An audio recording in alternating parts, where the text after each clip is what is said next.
కిషన్ రెడ్డి అధ్యక్షతన BJP core committee భేటీ జరిగింది. Party అంతర్గత అంశాలు, నేతల మధ్య సమన్వయంపై చర్చ జరిగింది. లోక్సభ ఎన్నికల్లో సీట్ల కేటాయింపుపై కూడా నేతలు చర్చించినట్టుగా తెలుస్తోంది. అయితే ఏకాభిప్రాయం ఉన్న స్థానాల్లో ముగ్గురితో కూడినటువంటి జాబితాను కేంద్ర కమిటీకి పంపనున్నారు నేతలు. పార్లమెంట్ ఎన్నికల రోడ్ మ్యాప్ ఖరారుపై కూడా బీజేపీ కసరత్తు మొదలుపెట్టిందని చెప్పాలి.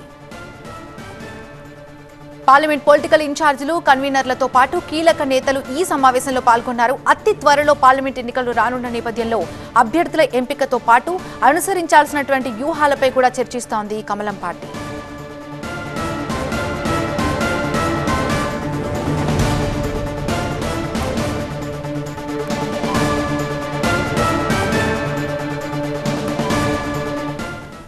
తెలంగాణలో బీజేపీలో 1:3 ఫార్ములాపై మరిన్ని వివరాలు మా సీనియర్ కరెస్పాండెంట్ శ్రీధర్ ప్రసాద్ అందిస్తారు. శ్రీధర్ ప్రసాద్, ముఖ్యంగా ఏ సీట్లలో ఏకాభిప్రాయం వచ్చే ఛాన్సెస్ ఉన్నాయి, ఏ సీట్లలో పోటీ ఎక్కువగా ఉన్నట్టు తెలుస్తోంది?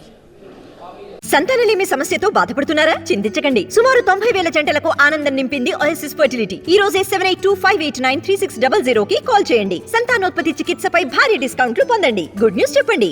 రైట్, 17 స్థానాలకు సంబంధించి పార్లమెంటు ఇన్ఛార్జీలను కాసేపటి క్రితమే ప్రకటించిన బీజేపీ కోర్ కమిటీ సమావేశం కొనసాగుతుంది. ప్రధానంగా 10 స్థానాలను టార్గెట్ చేసింది బీజేపీ. ఎట్టి పరిస్థితుల్లో అసెంబ్లీలో 8 స్థానాలకు గెలుచుకున్న బీజేపీ మంచి ఊపులో ఉంది.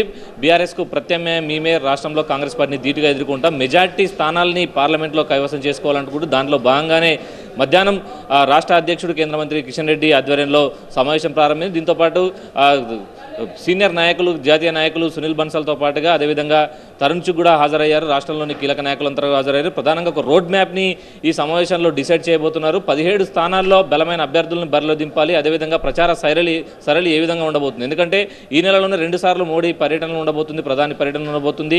అటు పలు అభివృద్ధి కార్యక్రమాలతో పాటుగా ఇటు పార్టీకి సంబంధించిన బహిరంగ సభల్లో మోడీ పాల్గొనే విధంగా, అంటే ఇప్పటి నుంచే నోటిఫికేషన్ ముందే ప్రచారంలో ముందుకెళ్ళాలి, ప్రచారంలో దూసుకెళ్లాలి అని చెప్పేసి బీజేపీ పార్టీ భావిస్తుంది. అటు ఇప్పటికే అటు కేంద్ర మంత్రి కూడా వచ్చి ఇక్కడ సమావేశం పెట్టి వెళ్ళారు కాబట్టి దానికి సంబంధించి ఎలాంటి ముందుకెళ్ళాలి, ఎలాంటి కార్యక్రమాలను తీసుకోవాలి, ప్రచార కార్యక్రమాలు. అమిత్ షా మీటింగ్ తర్వాత వడివడిగలు అడుగులేస్తుంది రాష్ట్ర బీజేపీ.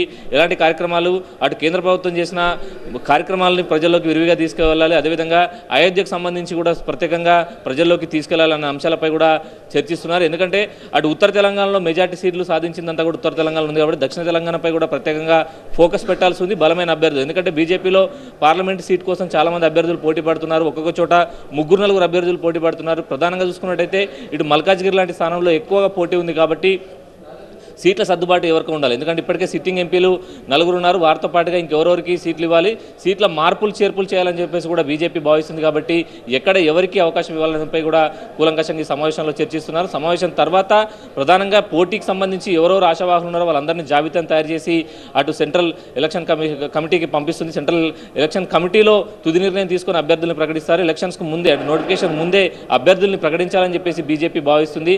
ఎందుకంటే మనం చూస్తున్నాం అటు బీఆర్ఎస్ పార్టీ కూడా ఎన్నికల కసరత్తు మొదలుపెట్టింది, కాంగ్రెస్ పార్టీ కూడా ఎన్నికల కసరత్తు మొదలుపెట్టింది. కమిటీలు వేసుకొని చైర్మన్లు నియమించుకొని, ప్రచార కమిటీ చైర్మన్లను కూడా నియమించుకొని ముందుకెళ్తున్న నేపథ్యంలో బీజేపీ ఎట్టి పరిస్థితుల్లో తెలంగాణ మంచి స్కోప్ ఉంది, దేశవ్యాప్తంగా 3వసారి అధికారంలోకి రావాలనుకుంటుంది. కాబట్టి తప్పకుండా 10 స్థానాలని ప్రధానంగా టార్గెట్ పెట్టుకోవాలి. 10 స్థానాలని ఖచ్చితంగా గెలవాలంటే ఎలాంటి విధానాలతో ముందుకెళ్లాలి, అభ్యర్థుల యొక్క ఎంపిక కూడా ఏ విధంగా ఉండాలనిపై కూడా చర్చిస్తుంది. ఈ సమావేశం తర్వాత ఒక్కొక్క పార్లమెంటు నియోజకవర్గానికి 3 అభ్యర్థులతో కూడిన జాబితాను తయారు చేసి అటు కేంద్రానికి పంపబోతుంది. కేంద్ర జాతీయ నాయకత్వం డిసైడ్ చేసిన త్వరలోనే సంక్రాంతి తర్వాత బీజేపీ అభ్యర్థులను ప్రకటించబోతున్నట్టుగా మనకు తెలుస్తుంది. Right, thank you Sridhar Prasad.